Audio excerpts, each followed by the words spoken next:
네, 여러분 안녕하십니까?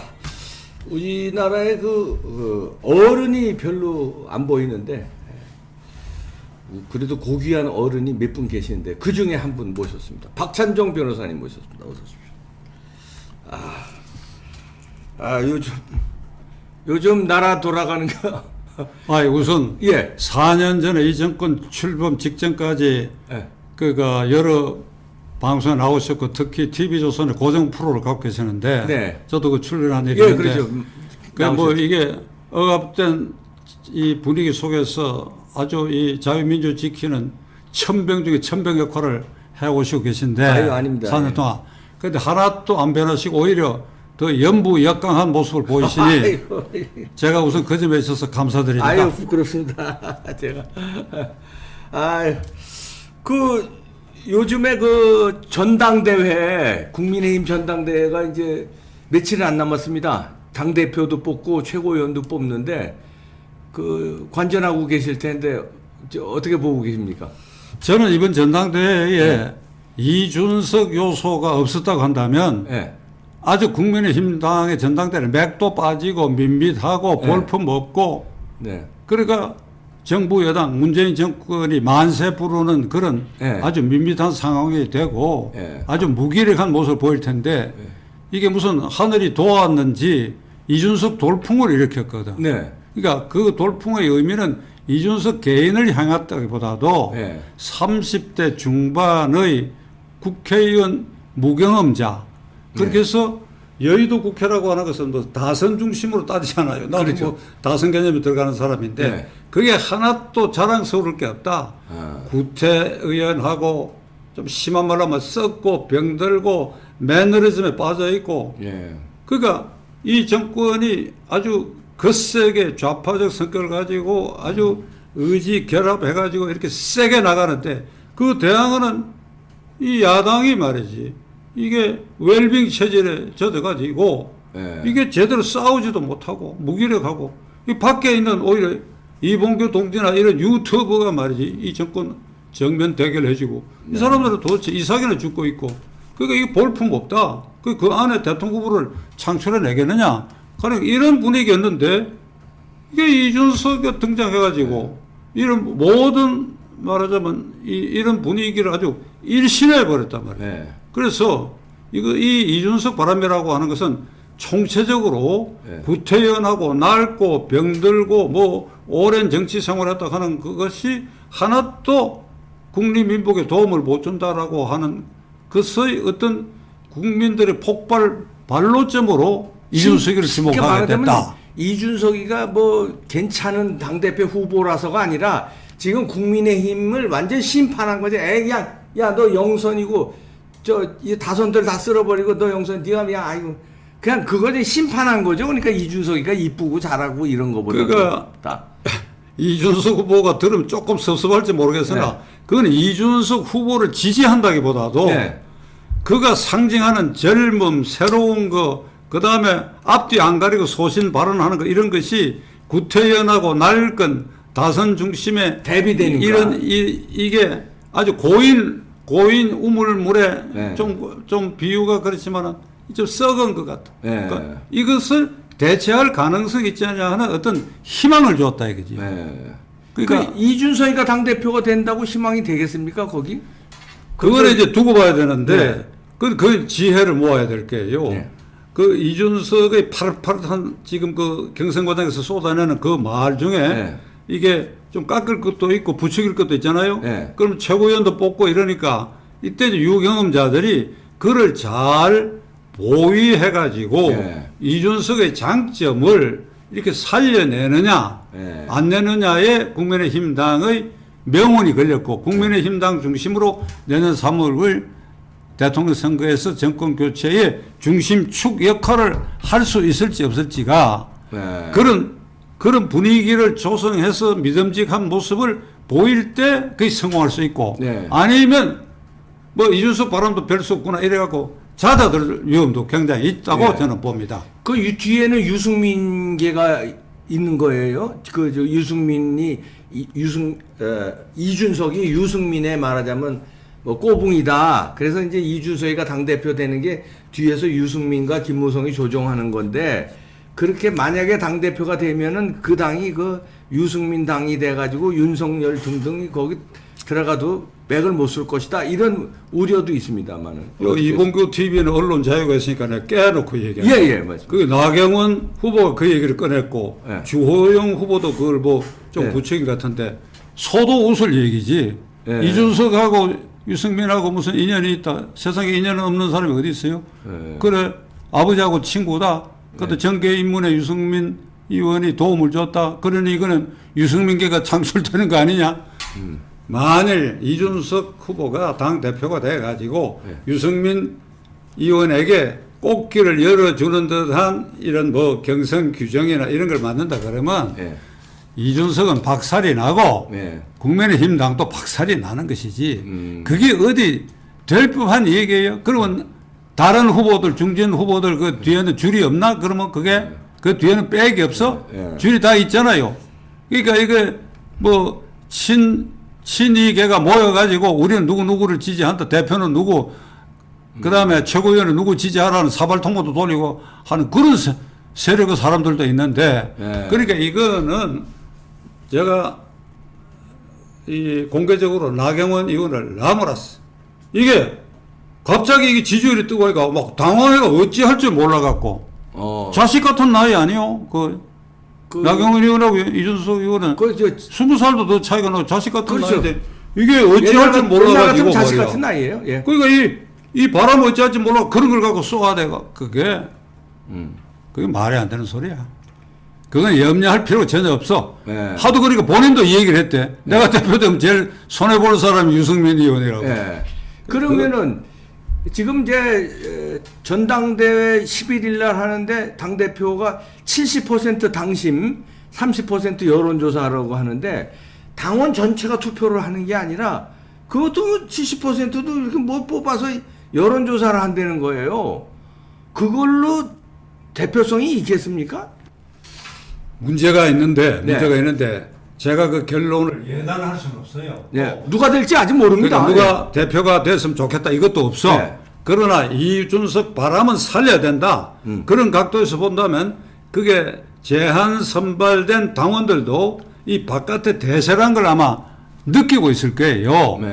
느끼고 있다고 한다면 별 다른 특별한 이변이 없는 한 일반 여론조사에서 나오는 그 추세가 그게 권리당원, 핵심 권리당원에게도 나는 반영이 되지 않겠느냐.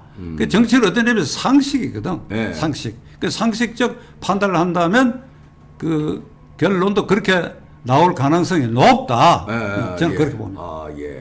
그래서 일부 당원들은 저한테 전화가 오고 그 주변에서 하는 얘기가 당원들이요.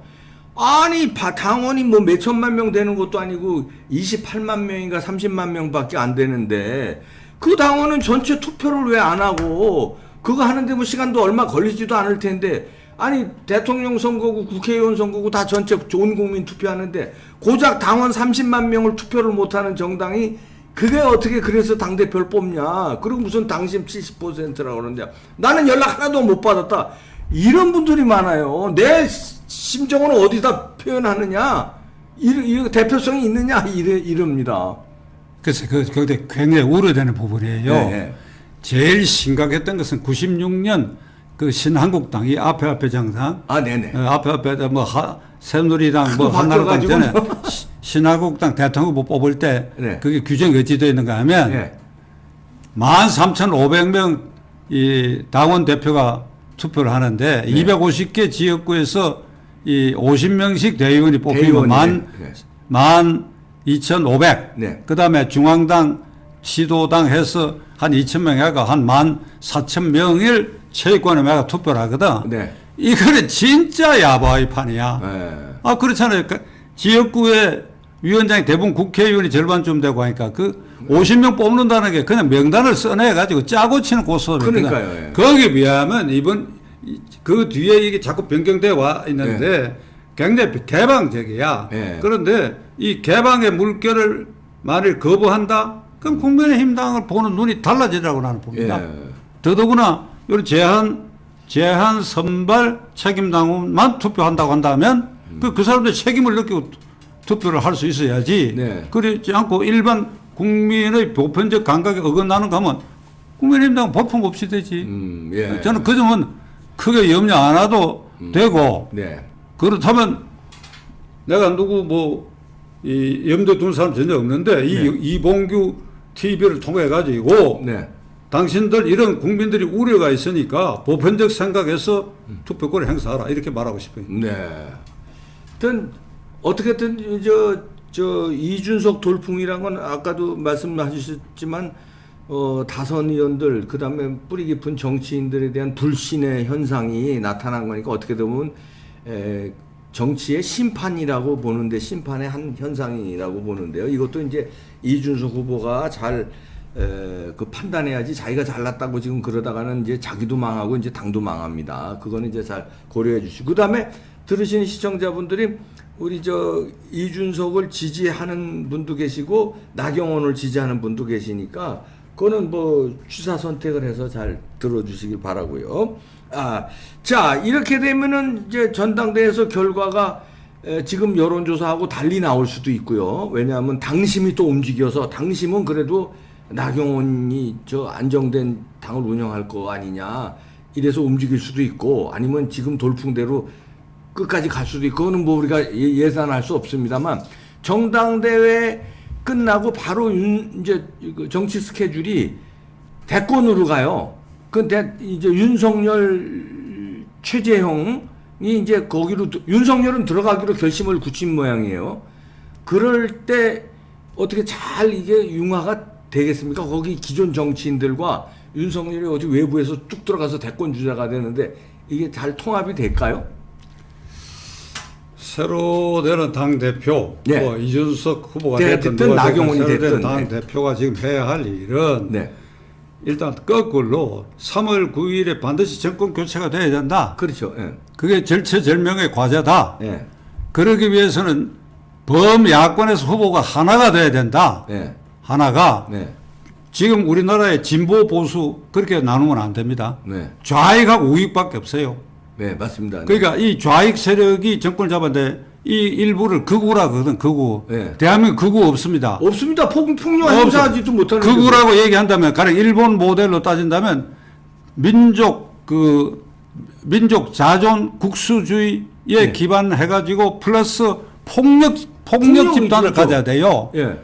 그러니까 1950년대에 사회당 전당대회에서 사회당 당선을 찔러 죽이는 일도 있고 그 이후에도 그런 폭력 행사가 있어요. 예. 그게 극우란 말이야. 네. 대한민국 극우가 없어. 그럼요. 폭력이 안 그 일어나는. 누구는 이렇게 얘기하더라고. 차라리 극우가 있었으면 좋겠다. 그러니까요. 그러니까 이게 좌파가 말이야. 4.7 선거에서 민심이 그래 폭발한데도 TBS에 김어준이 하나 청소를 못 하잖아요. 그러니까요. 청소. 이게 밖에 있었으면 대번에 청소됐지. 벌써 청소됐죠. 그러니까 오세훈 시장도 이게 말이지.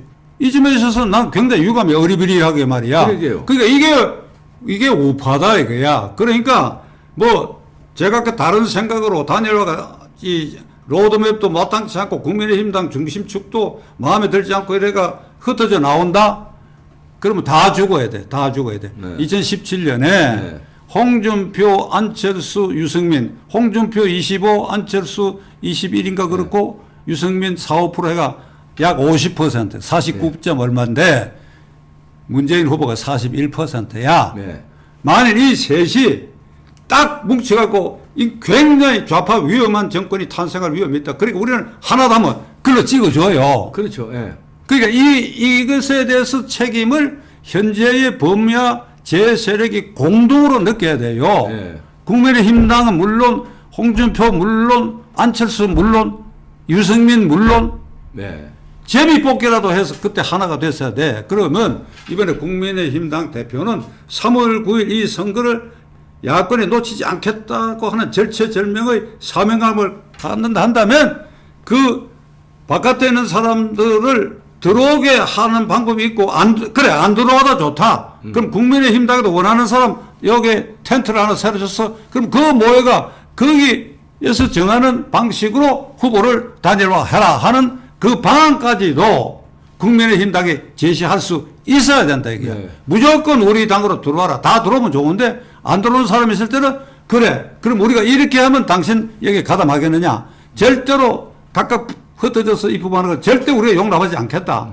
이런 각오로 이게 이번에 전당대에서 뽑힌 대표 그리고 최고위원들이 그런 각오로 임해야 된다 이거지. 네. 우리 국민의힘 당의 의석이 많으니까 그 기득권을 조금이라도 주장한다라든지 이런 마음을 먹으면 안 된다 이게. 그렇죠. 결론적으로 국민의힘 당이 의석수가 가장 많고 가장 중심축이 될 수 있어요. 중심축. 네. 그 안에 마땅한 후보 현재 없잖아요. 네. 그러니까 이걸 모두 제 세력을 먹는데 이게 이번에 전당대회 나온 후보들 이렇게 얘기합니다. 뭐 후보 단일화를 위해서 내가 불쏘시개야 되겠다.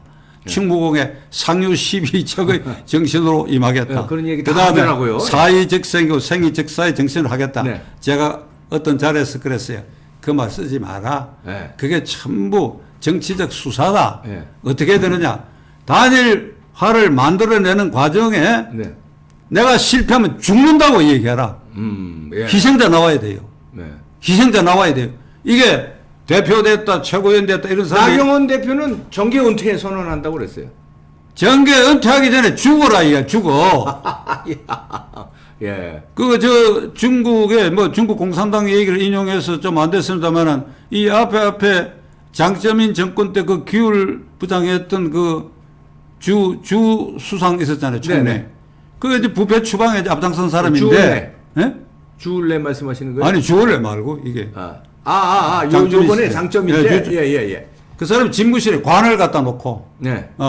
내가 목숨 걸고 한다 그랬어. 예. 그러니까 지금 그런 각오가 필요하지. 예. 뭐 안 됐을 때 정계 은퇴해갖고 또 살아갖고 또 다음 기회를 보려고 네. 죽어야 돼. 그러니까 이번에 후보로 나선 사람들도 내가 단일화에 승복 안 하면 죽는다. 내가 대역 부도죄인이 된다 하는 각오를 갖고 다 나서야 된다. 이게 네. 이게 비상시국이요. 네. 이번에 다시 이 좌파 정권이 계속된다고 하면 이게 나라 이제 걷잡을 수 없게 돼요. 지난번에도요. 그 지난번 대통령 선거 때도 그런 마음들이 있었는데 서로 자기를 중심으로 단일화하자고 이러다가 결국 안 된 거예요. 지난번에도요. 이번에도 예를 들어서 국민의힘에서는 국민의힘이 제일 야당이니까 지금부터도 그래요. 이리로 들어와야 대권 주자가 정권 창출하지 제3당 만들어서는 안 된다고 자꾸 들어오라고만 얘기만 하는 거예요. 지금 자기들이 제일 야당이니까. 이번에 말이죠. 네. 이게 대통령 후보 반열에 오르는 잠재적 후보들 있잖아요. 네. 극단적으로 말하면 누구를 내세워도 돼요. 단일 후보만 되면. 누구를 내세워도 나는 된다고 봅니다. 네.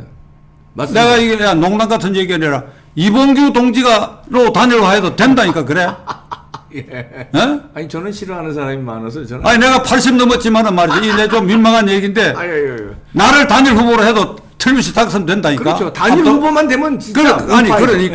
그러니까 마지막 순간에 이 국민의힘당 대표는 그 중심축에 서가지고 전부 끌어모아갖고 멱살 잡아 끌어모아가 제비뽑기라도 해야 돼 마지막 순간에. 이 핑계 저 핑계 대가지고 하는 거 그 절대로 막아야 된다 이 말이야. 예, 맞습니다. 근데 이번에 서울시장 선거에서는 다행히 그 안철수 후보가 그 룰의 그 경선 룰을 쿨하게 승복해가지고 그 딱 해가지고선 깨끗하게 져서 오세훈 단일화가 됐어요.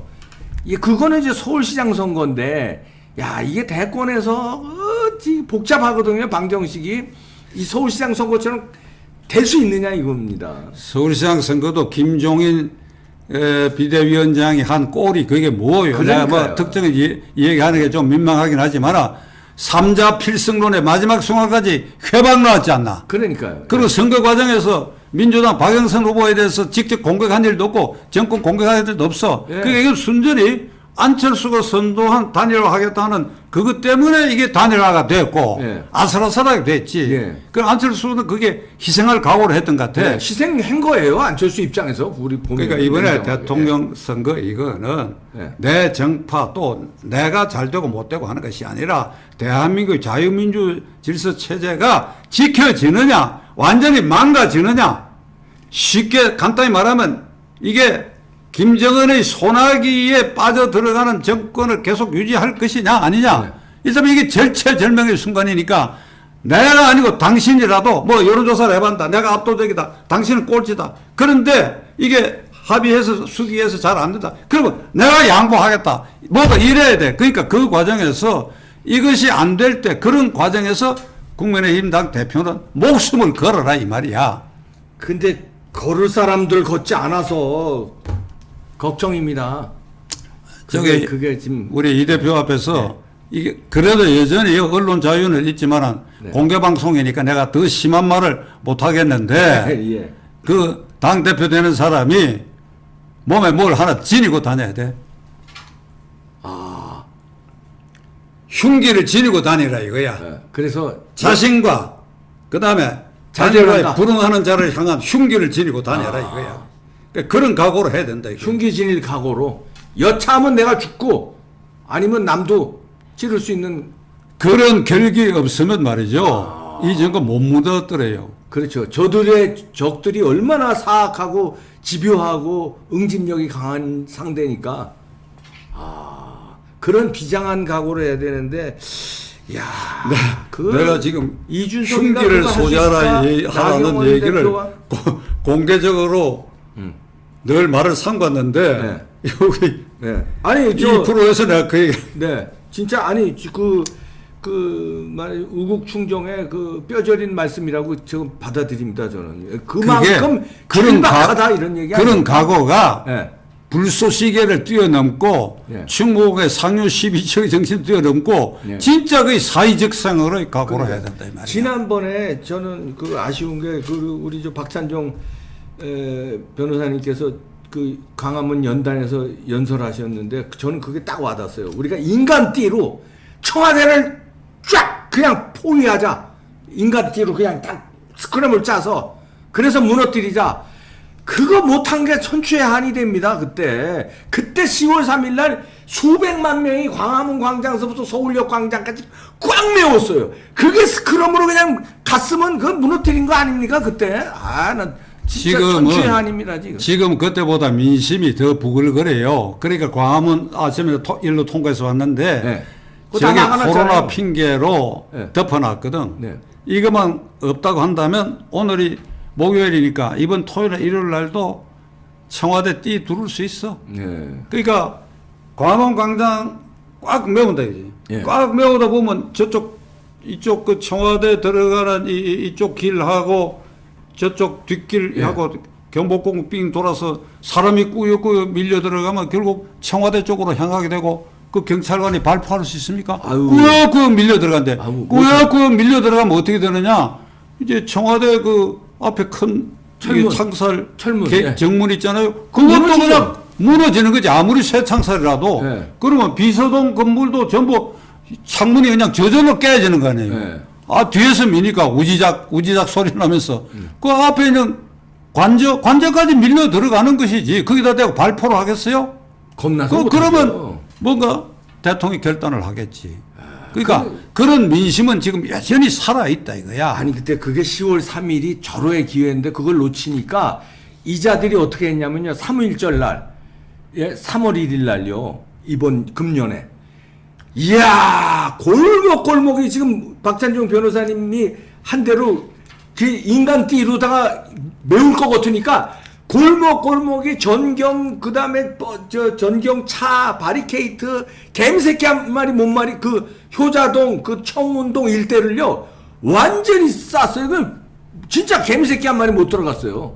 그 다음에는 그 10월 3일이 절호의 찬스였는데 그러니까 이게 이렇게 되어버렸는데 그러나 그 민심 광장 민심의 폭발이 4월 7일 날 있었거든. 코로나로 막았다 하더라도 4월 7일 서울 부산시장 선거에 표 나오는 거 보세요. 그러니까 그 민심 폭발됐다. 그러니까 내년 3월 9일에 단일 후보만 되면 이게 반드시 무너뜨릴 수 있다. 단일 후보만 되면 이게 절체절명의 과제다 이거지. 무슨 당 대표 되고 최의원 되고 하는 사람들이 여러 공약 중에 뭐 여러 정책에 대한 공약이 있을 수 있지만 결국은 후보 단일화야 단일화. 그게 모든 걸 걸어야 돼. 그런데 이제 그건 이제 우리 저 변호사님이나 저나 제3자니까 국민들은 그래 단일화만 되면 된다 그러는데 자기 입장에서는 나로 단일화, 당 입장에서는 우리 당으로 단일화, 다 이런 욕심들을 아주 그냥 잉태하고 있어요. 다 저들 당으로 아니면 나로 이러고 다 놔두고 그러다가 저 나중에는 안 되는 거 아닙니까? 그럴 순간에 그건 죽는 거죠. 예를 들면 선발 누구를 제비뽑기로 하든지 네. 무슨 여론조사를 하든지 그러니까 국민의힘당이 기득권이나 그걸 버려버리고 네. 당신들 원하는 대로 하겠다. 거기에 거부하는 자에 대해서 국민의힘당 대표가 목숨을 건다.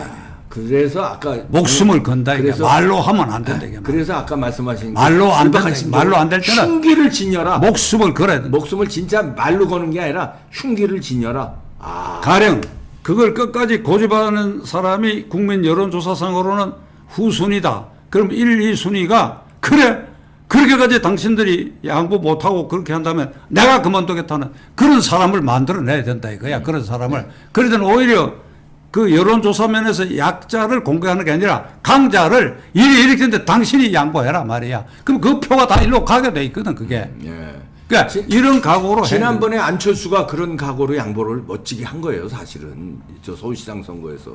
후보 단일화를 얘기한다 그러면 87년 YSDJ 후보 예. 단일화를 위해서 그 당시에 이제 당명은 통일민주당이지요. 네. 이게 이제 분열되고 나서 DJ가 평민당 만들고 이쪽은 통일민주당을 유지했는데 네. YS는 그때 11월 10월 말인가 날짜 지금 확실치 않는데 네. 11월 초에 그러니까 단일 야당으로 분열되기 전에 당명은 통일민주당으로 국회의원이 한 7, 80명 됐지요. 네. 그게 후보 단일화파가 나를 비롯해서 조순정 의원 등 13명이야. 네. 그래 우리가 모의를 해가지고 네. 두 사람을 국회 지하에 의원총회장에 모셔놓고 네. 문 걸어 잠그고 여기서 두 사람이 결판을 내라. 두 사람이 정하는 룰대로 하든지 해가지고 여기서 후보 단일화를 문 걸어 잠그고 두 사람이 만들어내라. 네. 이게 우리가 합의해가 의원총회를 소집해서 예. 그 문을 걸어 잠갔어요. 예. 자그마치 10몇 명이 발언하면서 4시간이 지났어. 예.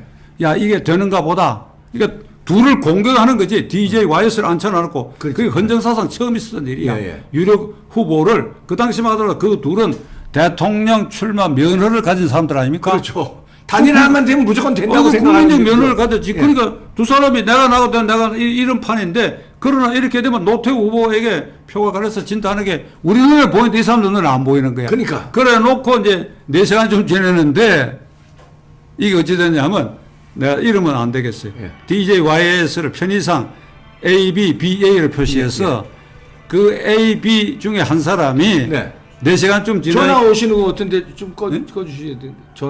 전화가 오는 거 같은데 변호사님. 끄셔야 되겠어요. 이거 좀 꺼주세요. 이게 아, 예. 중간에 이거 괜찮습니다. 괜찮습니다. 편집할 수 있죠. 아, 예, 말씀하십시오. 예. 생방송 아니지? 예, 지금? 괜찮습니다. 녹화니까 괜찮습니다. 예. 그러니까 4시간쯤 지났을 때 그 두 후보 중에 한 분이 편의상 A, BA로 네. 그러니까 연단에 이렇게 앉아서 나오기 때문에 우리가 이제 발언하다가 네. 비켰지. 그랬더니 이 쪽지를 들고 지금 함석헌 선생님께서 병원에 입원하고 계시는데 위독해갖고 유언을 하시려고 나를 찾기 때문에 가봐야 되겠다고. 그래 놓고 걸어 나가는데 그걸 그 영감들 보고 나가시면 안 됩니다. 이렇게는 참아 못했다고. 그런데 그 나가가지고 그 기자들 따라갔더니 병원은 그냥 집으로 갔어. 그 핑계 대고 그렇게 빠져나간 거네. 핑계 대는데 그 보좌진하고 그 AB 두 양반하고 이게 교감이 있었는지 모르겠으나 하여간 꾀를 내가지고 예. 그래 그게 파토 나버렸지요. 예. 이런 경험을 우리는 갖고 있습니다. 예. 그러니까 이게 국민의힘당 대표는 유력 후보들을 여기 교회 안가에 아주 감금을 하는 방법이 있다 하더라도 자간 거기에 모든 걸 한 사람이 걸고 희생을 해야 된다. 근데 그렇게 되면 국민적 압력이 있어서 반드시 되리라고 나는 봅니다. 그렇습니다. 예. 그러면 지금 떠오르는 저 대권 주자가 윤석열, 최재형이 뭐 강력하면 저 국민의힘에는 뭐 없어요 지금 거긴 다 이제 뭐 그러면은 우리 개인적으로 박찬정 변호사는 이 지금의 난국을 헤쳐나갈 지도자로 누가 적당하다고 보십니까? 저도 뭐 구독자가 별로 많지 않지만 이 유튜브를 운영하고 네. 있고 그게 일관되게 이 정권 비판 쪽을 향한 것이 주된 것이고 예. 그다음에 야당 나무라는 거는 가끔 하는데 예. 제가 하는 방송에서 특정인을 암시하거나 지지하거나 하는 그런 말을 지금까지 안 하고 있어요. 아, 그러니까 예. 이건 누구나 하고 싶은 사람은 다 나서서 예. 결국 후보 단일화의 길에 다 동참하고 예. 거기에 자기를 양보할 수 있는 그 사람이 진짜 국가 지도자다. 예. 이런 말을 윤석열, 최재형, 뭐. 홍준표, 안철수, 네. 유승민 그리고 김동연까지도 네. 하고 싶어요. 그러니까 이번 선거의 성격을 이게 태평성대의 선거 같으면 제가 지금 누굴 지지한다 이 얘기를 해야 되겠지. 이 태평성대가 아니다 이게야. 이게 좌익 세상으로 아주 굳어지느냐 안 지느냐 이 절체절명의 순간에 네. 무슨 지지율 이런 데만 현혹되고 이렇게 하지 마라 이거지. 네. 그러니까 대범하게 아우르는 그 사람이 진짜 국가 지도자가 된다. 네. 예.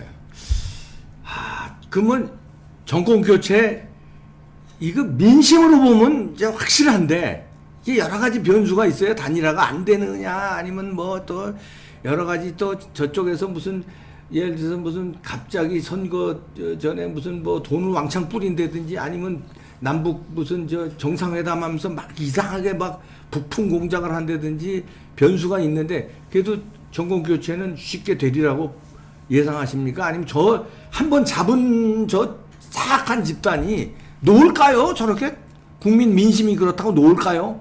서울시장은 놓았지만 놓지 않으려고 네, 발버둥을 칠 놓지 텐데. 않으려고 네. 온갖 수법을 동원하고 그러니까요. 또 물밑으로는 2달이면 이원 집정제 개헌 그러니까요. 개헌이 가능하니까 개헌도 있고, 예. 그 출구로 이원 집정제 개헌까지도 지금 생각하고 있는 것 같아. 네. 그러니까 터무니없다고 이 얘기 좀 미안한데 이광재, 최문순 이런 사람들이 이 막- 대통령 후보 경선에 나서면서 하는 공약이 네. 이원 집정제 개헌을 들고 나가 이 바람잡이 노릇을 하고 하더라고요. 있기 때문에 네. 이것도 수상적인 부분이고 네. 그다음에 한미 정상회담에서 여러 가지 좋아 보이는 이렇게 약속을 했지만은 과연 지킬 것인가 하는 것도 현재 의문이에요. 네. 그리고 재난지원금을 추석 전후에 전 국민에게 뿌리고 네. 선거 직전에도 뿌리고 네. 이거 매표행위지. 매표행위. 예, 그거 4.15 선거 때 재미 봤으니까 네. 그런 방법 온갖 방법을 총동원할게요. 네. 그러니까 악랄한 방법을 다 동원할 다 동원할 겁니다. 이번에. 그러니까 이쪽 목숨을 걸지 않으면 안 된다. 그러니까 이 국민의당 대표가 모든 걸 걸고 이렇게 할 때에 이 후보 단일화에 삐져나가거나 방해하거나 하는 것은 촛불 시위에 준하는 야당을 향한 혁명적 시위가 나는 일어날 가능성도 있다. 너희들 뭐 하는 놈들이냐 말이야. 예. 어? 예. 그래, 그렇게까지 대통령을 하고 싶으냐 말이야. 왜 싸우느냐? 왜 양보 못 하느냐? 대선 전에 이 판이 시원찮게 돌아간다 하면은 혁명적인 시위가 그것이 정권을 향한 것이 아니라 야당을 향해서 예. 그렇게 해서 정권을 탈환해야 될 거 아니냐. 이 말이야. 그렇죠. 야당이 못 믿었게 하면은 야 이렇게 민심이 부글부글 되는데 이거 하나 민심을 담지 못하고 너들 유불리에 따라서 이렇게 하면 진짜 혁명적으로 국민들이 일어나야죠. 예. 예, 혁명적 시위가 어떻든 혁명적 시위가 일어나든 정상적인 정권 교체가 되든 정권 뭐 그건 기정사실한데 임기는 정해졌잖아요. 지금 헌법상 문재인은 이제 1년도 안 남았습니다. 임기 끝나면 이제 뭐 양산사저로 곱게 내려갈지 감옥으로 갈지 어떻게 모르는데 오랜 동안 정치 활동을 하셨고 지켜보셨으니까 우리가 모르는 그 예감력이 있으실 것 같은데 문재인의 말로 임기 후 어떻게 될 것 같습니까? 운명. 지금 운명이라는 책도 썼더만. 예.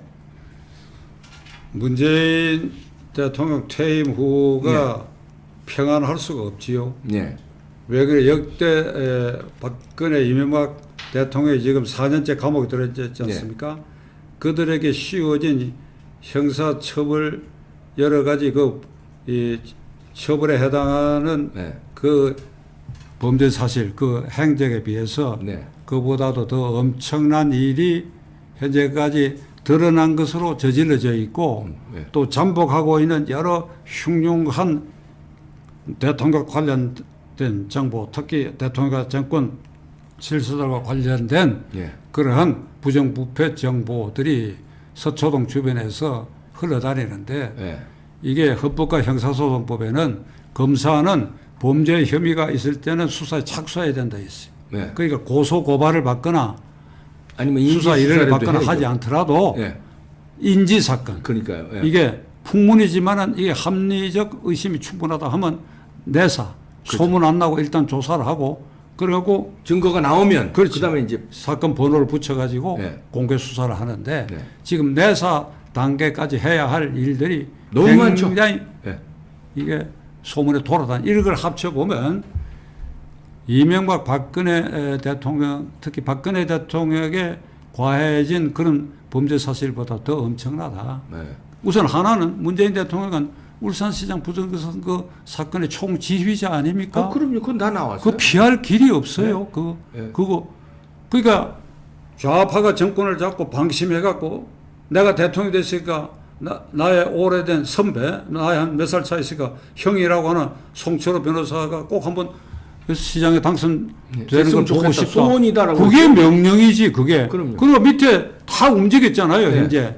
그 정무수석도 움직이고 지금 비서실장 조사는 현재 보류되어 있는 상태인데, 네. 그러니까 이 검찰에서는 김오수 검찰은 이 수사 안 해요. 네. 그러니까 이게 정권이 바뀌어야 돼. 네. 정권이 바뀌면 그 수사해야 되고 월성 원전 1호기 조작 사건도 그 대통령이 지시한 거예요. 그럼요. 그것도 나오고. 그 외에 많습니다. 네. 그러니까 이게 절대로 평안하지 않을 것이다. 그러니까 반드시 이 정권이 좌파 정권이 연장되는 것 거기에 문재인 정권은 골몰하고 있고 근데 최근에 아주 표정이 밝은데 저 뭘 믿고 저러나 제가 겁이 좀 나요. 지금 아직 그러니까 노무현 말기하고 비슷한 시기인데 네. 그때 노무현 대통령 완전히 풀이주고 그때 막 탈당도 하고 네. 근데 저게 여론조사에 뭐 30%대로 내려앉아가지고 뭐 미국 갔다 와갖고 40% 가까이 돼서 그거 그러나 그거 아니고 뭘 믿는 게 있나 정교조 민노총 그다음에 좌파 세력이 자기를 보호해 줄 것이다 국회의석은 여전히 거의 과반수 넘고 이러니까 거의 보호해 줄 것이다 그래서 아주 평상한 마음으로 잠을 잘 자고 있는가 나는 의문이에요. 네. 뭔가 이걸 정권을 연장해야 될 꿍심이 가능하다고 판단하고 있지 않느냐. 믿는 게 이렇게 있죠. 생각했을 때 저 대통령이 편안한 모습을 짓고 하는 그게 나 두려워. 이걸 제1야당이 깨달아야 돼. 예. 저는 알아들었는데 제1야당은 지금 못 알아듣고 있는 것. 저는 지금 박찬종 변호사님이 애써 이제 둘러서 직설적인 표현 안 하시는데 전 그게 무슨 말인지 알아들었습니다. 예. 그리고 전 그거 때문에 계속 오늘은 그 얘기는 안 하겠습니다만 계속 투쟁해 왔는데 그거를 또 저지를 것 같은데 믿는 구석이란 게. 자, 그러면 이제 아까 말씀하신 혁명적 시위가 국민들의 혁명적 시위가 국민들의 혁명적 시위가 기다리고 있다. 야당이 못 믿어서도 있고 그 다음에 또 문재인의 믿는 구석 그거 잘못 쓰다간 국민들 혁명적 시위로 이번에 제대로 인간띠 한번 10월 3일날 저는 천추의 한입니다. 지금도 계속 그거 아깝게 생각합니다. 지금 그 변호사님 말대로 그냥 인간띠 둘러서 그냥 들어갔어야 되는 건데 그냥 또 시위하면 되겠지 이러고 그 시위를 즐긴 것 같아요. 이렇게 많이 모였네. 와 어마어마하네 하고 즐기고 해산해 버렸어요. 해산하지 말고 그냥 밀고 들어갔어야 되는데 너무 아깝습니다. 그게 이 막아놔도 3월 9일 네. 표로서 그 현상을 완전히 재현할 수가 있다고 나는 생각합니다. 그러니까 후보 단일화가 왜 중요하면 각 후보들이 뭐 좋은 정책 개발해서 내놓고 그것도 중요해요. 그러나 그 무엇보다도 중요한 것은 이게 좌익 세상이 되느냐 안 되느냐. 이게 절체절명이죠. 이게 어쨌든 우리 헌법에 규정된 자유민주 질서와 자유자본주의 그 시장경제 원칙이 지켜져야 된다. 거기에 시행착오도 있고 또 내부 모순도 있다 하더라도 근본적으로 북한에 김정은이가 서울을 향한 꽃길을 열어주는 이런 정권이 계속 가가지면 이게 적화된다 이 말이야. 그러니까 절체절명의 순간이 왔다 이거지. 그러니까 거기에 모든 마지막으로 요거 두 사람에 대한 요거 한번 저 변호사님의 평가를 듣고 싶은데요. 윤석열의 원죄를 우리 자유 우파 시민들은 묻고 있어요. 박근혜 대통령을 무리하게 특검에서 무리하게 수사해서 결국 탄핵으로 몰아갔고 결국 지금 억울하게 감옥에 있는 그 원죄가 윤석열에게 있다. 그때 특검 팀장으로서 무리한 수사. 그거 사과 내지 유감 표명하지 않으면 한 계단도 못 올라간다. 이런 거에 대해서는 어떻게 생각하십니까? 그 점은 이 박근혜 전 대통령이 지난 4.15 선거 직전에도 메시지를 발표한 게 있습니다. 그게 박근혜 대통령 자기를 딛고 가라. 네. 그러니까 그런 점에 있어서 지금 윤석열 후보를 향한 그 말씀이죠. 예. 그러니까 그런 것도 다 품어줘야 될 것 같아요. 넉넉하게. 그리고 이명박 대통령도 지금 구치소 안에서 그런 메시지를 최근에 보냈다고 알려져 있잖아요. 예. 우리를 딛고 가라. 그러니까 윤석열을 그런데 옥죄지 마라. 그 말은 박근혜 대통령도 같은 취지를 이미 얘기한 바가 있기 때문에 우리 그에 대해서 국민도 본인의 이제 뭐 생각을 앞으로 얘기하는 것 지켜봐야 되겠지만은 그게 결정적 흠결이 되거나 후보 단일화 과정에 있어서 돌출 변수가 되거나까지는 안 되리라 저는 그렇게 생각합니다. 예. 또 여러분 참조가 되셨으면 좋겠고요. 그 다음에 최재형 감사원장이 요즘에 슬슬 부각되고 있습니다. 그 인품이 지난 세월 그 어려서부터 여러 가지 미담들, 그 다음에 성품이 훌륭하다는 게, 그 다음에 감사원장으로서 탈원전에 대한 그 감사 보고서, 그 강단 있는 모습까지 지도자로 부각이 되는데, 결국 최재원 감사원장이 나중에 대권 주자로 그 마음을 굳힐 것 같습니까? 아니면 저러다가 고건이나 반기문처럼 이렇게 뒤로 물러날 것 같습니까? 최재형 감사원장이 이제 뭐 대통령 후보 반열에 오르는 거 아니냐 하고 이제 얘기되고 있는데 그거는 이거죠. 이 정권 4년 동안에 기회는 균등하고 과정은 공정하며 결과는 정의롭다. 공정 정의를 독점한 세력이 불공정 부정의하게 한 것에 대한 윤석열도 그에 대해서 직격탄을 때렸고 그렇죠. 최재형도 몇 개 사건으로 그 직격탄을 때렸잖아요. 그런 거죠. 그게 국민 눈에 아주 크게 보이는 겁니다. 그렇죠. 그러니까 그가 만일 대통령 후보 나오겠다고 선언하고 어떻게 지지율을 이렇게 모아가느냐 하는 거는 이제 두고 봐야 되겠지만은 그런 뜻이 공개적으로 표명된다면 후보 단일화 대상에 그도 포함시켜야 되겠지요. 그러니까 저는 지금 이렇게 떠오르는 사람들 있지 않습니까? 윤석열, 최재형, 김동연도 김동연도 끼웁시다. 그럼 김동연, 그 다음에 안철수, 홍준표, 유승민, 6명이네. 6명. 제가 편견 없이 극단적으로 말하면 그 중에 누구를 단일화해도 된다고 봅니다. 누구를 단일화해도 된다고 봐요. 단일화만 되면 다 된다고 봐요. 그게 대전제야. 그러니까 그 안에서 그 6명이 그 단일화 누구를 단일화해도 되는데 그래 이 난국에 정권을 교체해서 이 난국을 수습하고 다시 나라를 반드시 세울 적임자로는 누가 제일 그래도 괜찮은 사람 같습니까? 나는 이 사람들 중에 누구를 내세워도 해내리라고 봐. 이게 좌파 정권의 적폐 척결하고 그 새로운 시대를 여는데 대통령 혼자 하는 게 아니잖아요. 대통령 혼자. 그러니까 중지를 모아가 하면 이 중에 누가 돼도 극단적으로 제가 얘기하는 겁니다. 누가 돼도 대통령 노릇을 할 수 있다. 그지? 문재인이보다는 잘한다 이거야. 문재인보다 잘하지만 문재인보다 그러니까 제 말씀의 뜻은 핵심은 단일화다. 이게 단일화. 단일화인데 이 6명이 서로 자기들끼리 쳐다보고 이 사람이 좋겠다 하면 양보도 하고 그래야지. 경쟁이 아름답긴 한데 수기해가지고 하나로 가령 대통령을 내세우다. 그 굉장히 아름다운 겁니다. 근데 그거 아름다움을 보여준 사람이 없어요. 안철수 하나 보여줬네요. 지난번에. 안철수 하나 윤석열과 최재형은 단일화에 보여줄 기회가 여태까지 없었고 나머지 홍준표, 유승민 이런 사람들은요. 이미 그런 거하고는 거리가 먼 사람들이라는 게 정치 그 역경에서 다 나왔어요. 답이. 이미 거기는. 안철수는 한번 보여줬네요. 지난번에. 단일화만 되면. 작년, 그러니까 4년 전 2017년 5월 10일 선거에 야권 유력 후보 3명이 분열됐다 하는 이거를 악몽으로 기억해야 돼. 악몽. 맞습니다. 예. 이게 악몽이야.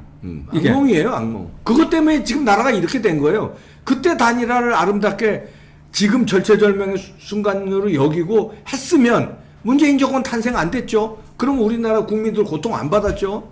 그 사람들 원흉이에요. 말하자면 그 사람들도 잘못한 거예요. 우스갯소리 한마디 해야 돼. 네.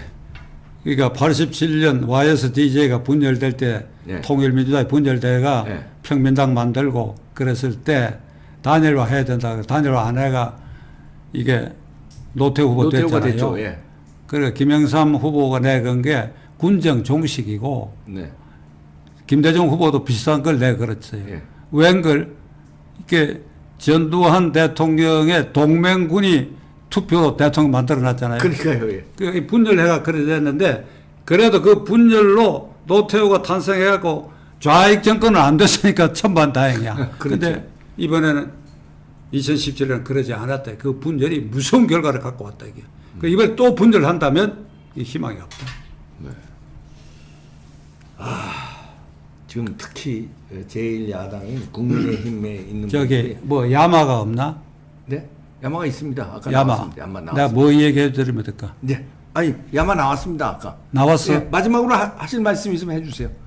야마가 나왔어? 나왔습니다. 야마. 쓸만하게 있겠나? 아이고, 야마 나왔습니다. 여태까지 안 나온 야마가 나왔습니다. 내가 끝으로 뭐 특별히 할 말 없어. 물어보세요. 아이, 네, 뭐. 이거 뭐 역시 그 한 일생을 쭉 그 정치 역경과 그다음에